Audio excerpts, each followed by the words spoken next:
All right, so I can't confirm this, but I am almost certain that Google is trying to silence me for what I'm about to tell you. At exactly 4:45 p.m., I put on Instagram that I think I found some secret Google hiring platform. At 9:15, not but 30 minutes ago, I started to record about it, and at 9:25, my computer crashed and has not turned on. I am not exaggerating when I tell you that I feel like Google is listening to me and they're trying to silence me, so I cannot get you this information. I put my phone, my laptop, everything that connects to the internet out on my bed. I am in my closet trying to document this just in case something happens. I mean, how would they not know? I'm using freaking Google Chrome. I'm using Gmail. They're seeing all these emails going back and forth between my correspondent and I. How would they not know? I'm just tripping out. It's just freaking me out right now.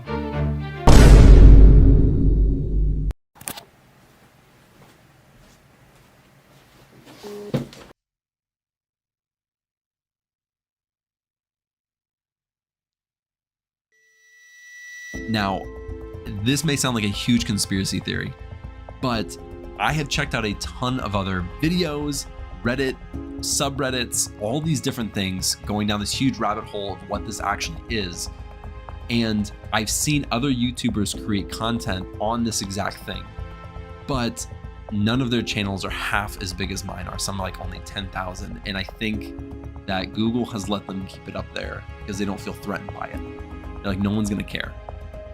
I think they know that I have a large audience that is going to take this seriously and they might be exposed. So if you're watching this right now, it means they were not able to stop me. I want you to know this is real. All I'm saying is that my computer has never crashed in the last 2 years and just happens to crash on the exact same day I'm trying to tell you about some secret Google conspiracy. Seems a little suspicious. So to give you some backstory, I was contacted by a girl named Alyssa about a month ago. And she said the following. Near the very end of the course, in the section program wrap up where I could finally claim my badge for completing the course, there was a cryptic message that said, "Want to solve a puzzle from Google." Then a couple lines of zeros and ones. I figured it must be the binary code and copied and pasted it into a translator. It was a link to a strange looking URL. I was curious and clicked on it. At this point, I start Googling to figure out what I had stumbled onto and learned about the Foobar challenge. Apparently you have to use Python or Java to solve 5 puzzles, each one more challenging than the last. You're given a limited amount of time to solve each one. For the first one, you're given 7 days. If you get through the first 3, you often get an invitation to apply to Google as a programmer. Now you may have heard of this Foobar challenge. I had never heard of it before and it blew my mind. And I started going down every single rabbit hole that I could possibly find online. And there were a ton of conspiracy theories about how you actually get the invitation because you can't just go and search for this Foobar challenge. You can't just go and take it.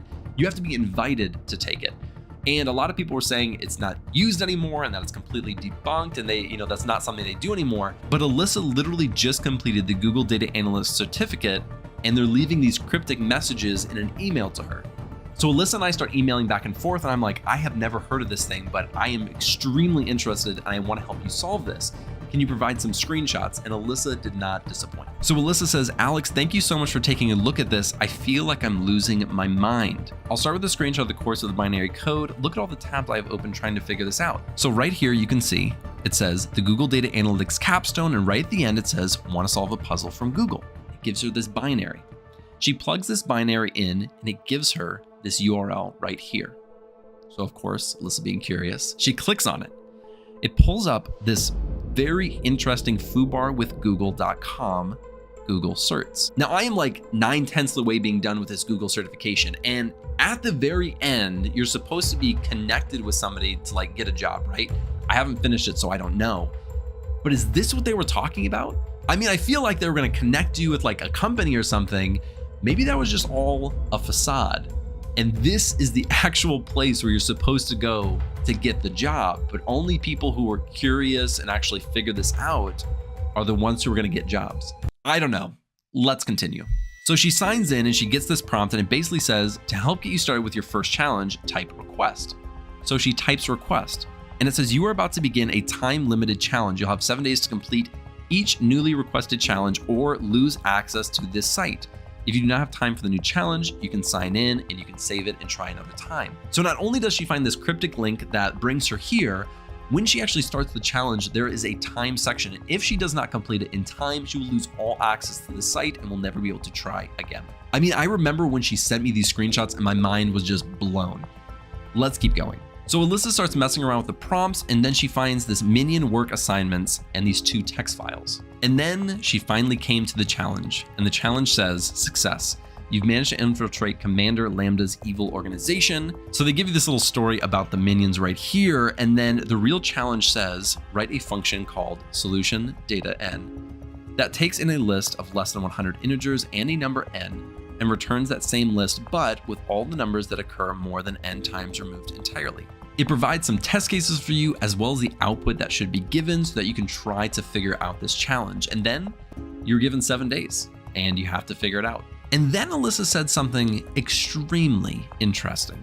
She said, my husband is also taking the course. He's a couple units behind me. And when I first told him about the binary code puzzle thing, he said I should just skip it. Is her husband working for Google? So maybe that's what most people have done. I don't know. My curiosity got me though, and I've been down a rabbit hole since Saturday. So Alyssa and I start going back and forth on solutions. I'm throwing out different scripts that I think would answer it.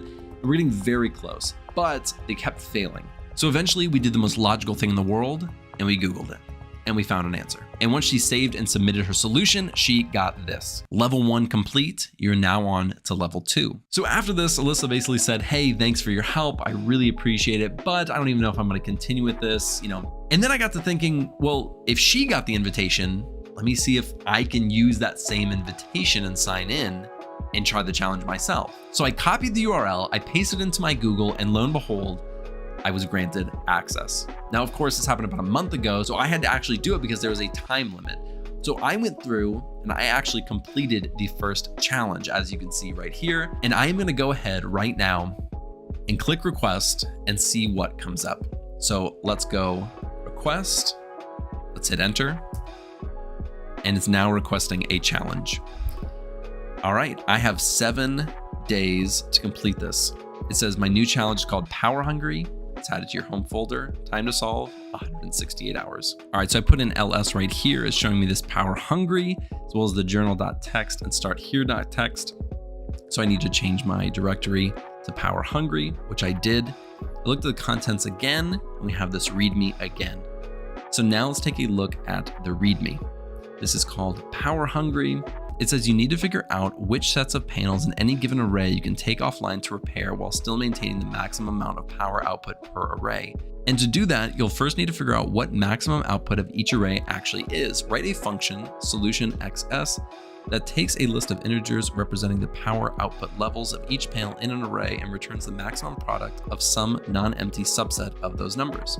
So for example, if an array contained panels with a power output levels of 2, -3, 1, 0, -5, then the maximum product would be found by taking the subset XS0 equals 2, XS1 equals -3, XS4 equals -5, giving the product 2 times -3 times -5 equals 30. So the solution 2, -3, 1, 0, -5 will be 30. Then down here we have our test cases, and again, it gives us these numbers and an output, and we need to figure it out. So we can either provide a Python solution or a Java solution. Of course, we're going to use a Python solution, and it's going to open up this editor window that we're going to actually create our script to see if it works. Once we create it or once we write it, we have to click save, and then we try to run it by verifying it. And if it works, if we verify that it actually is running properly, and then if we submit it and it works, we can move on to challenge 3 and keep going from there. I'm actually going to start this right now. I have 6 days, 23 hours and 51 minutes, so time is of the essence. I'm gonna do my best. I will try to create another video if I'm able to solve this one on the next one, and we're just gonna see how far we get. I am going to try to solve this myself first. If I can't, then what I'm going to do is just start Googling and using Stack Overflow or different subreddits and resources to see if I can figure this out. I am not going to lie, I am still kind of shook from what happened at the beginning of this video because it was just very, very odd timing. That's all I have to say. But if you're watching this, if everything looks good and my channel hasn't gotten taken down, I think we're in the clear. I am going to leave the link that I am using in the description if you want to see if you can test it out and try it. I don't know if it's going to work. I don't know if everyone can sign in and do this, but it worked for me. So I'm going to provide it to you to see if you can also get in there and try it out yourself. So with that being said, wish me the best of luck. I'm going to try to solve this as best I possibly can, and I'll see you in the next video.